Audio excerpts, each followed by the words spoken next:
So meron pong dumating na parcel. Ito po ay para po kay Borloloy. So ipaparang po natin si Ate Wilma na siya po ang ating pababayarin kung ano po ang kanyang reaksyon. Tingnan po natin. Nandito po si Ate Wilma. Ate Wilma, oh, meron dumating na parcel. Oh, alam mo ito, pag yung mga parcel, yung mga nag-deliver. Ha? Ito yung nag-deliver. Oh, ito parcel. Ang babayaran mo ay, ha? Oh, may bayaran, nakapangalan sa'yo, oh. Wilma de la Rosa. Piste, Oh. ikaw ang bayad, anak. Ay, wala gani. Wala akong pera nga. Oh, ang bayaran mo ay 4,213. Oh, nakapangalan sa'yo. Pag hindi mo bayaran, makukulong ka. Kaya, Oh. Sa'yo, kadra. ha? Sa'yo mo nakapangalan yan, oh. Wilma de la Rosa, oh. Oh. Paano yan? Bayaran mo yan, oh. May pera ka ba yan? Wala. O bakit nag-order ka nito? Kaya, okay, Oh. order ha. O bakit sa'yo nakapangalan? Bot.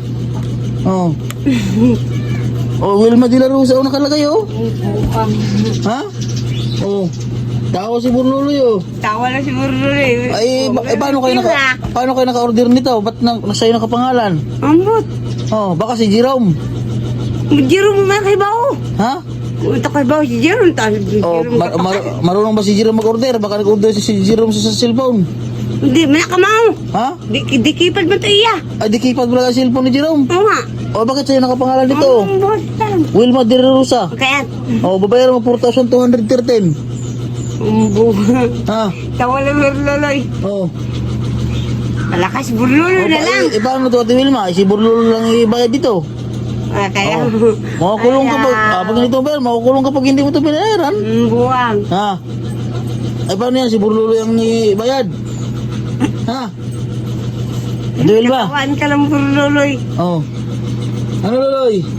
Ikaw naman pala ibabayad dito, Loy. Nay, Ha? nay, Oh.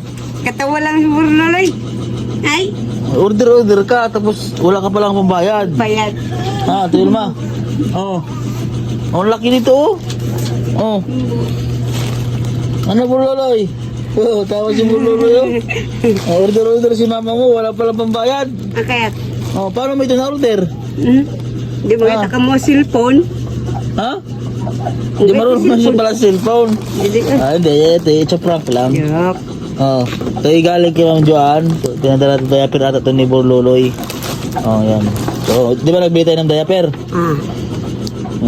So, meron para maraming stock.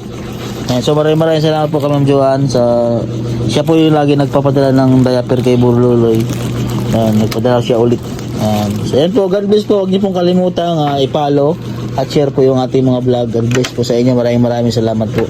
At siyempre po sa aming mga viewers, maraming salamat po. Ayan, buti naman ay lagi mong pinapaliguan na si Borloloy araw-araw. Ayan, napakagwapo anak mo. Di ba, presko pag bago ligo yung bata. Nalinis. Ano yung banig? Nilabhan mo na? Wala pa po. Labhan mo ha. Ayun, ba't siya labhan mo yan ha. Tanggalin mo yung mga agil-il. Ha? Kiskisan mo para mag... Ano? Hindi naman masisira daw na. Hindi. Ano yan eh? Basta may brasan. Ay, huwag mong brasa ng pagkaigi. So maraming salamat po ulit kay Ma'am Joanne. Nagulat po siya Ate Wilma sa kanyang parcel.